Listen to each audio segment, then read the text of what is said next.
right, back here on Patrick's 66 T-Bird, getting ready to replace the valve springs for ones that will work with the extra load of our hydraulic roller cam.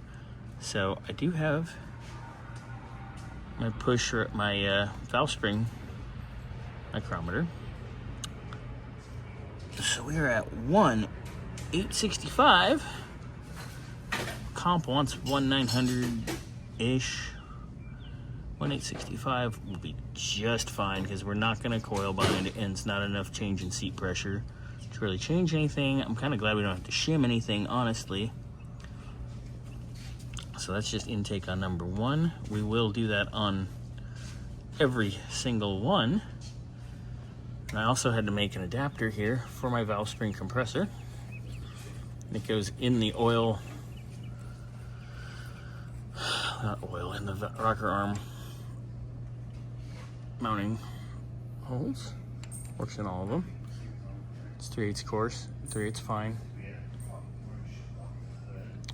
To my valve spring compressor. So be able to do that, put our air in here, away we go. And just like that, we got it.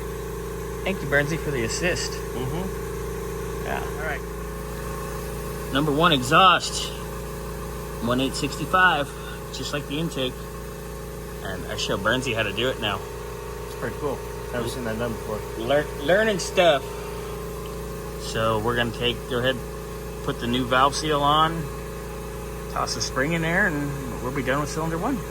All right, cylinder 1, done. Right, number 2 intake, 1/860. It's like 1/859.5. All right, number 2 exhaust. We are at 1/879. All right, number 3 intake, 1/863. All right. Number 3 exhaust, 1/856. Number 4 intake, 1/859.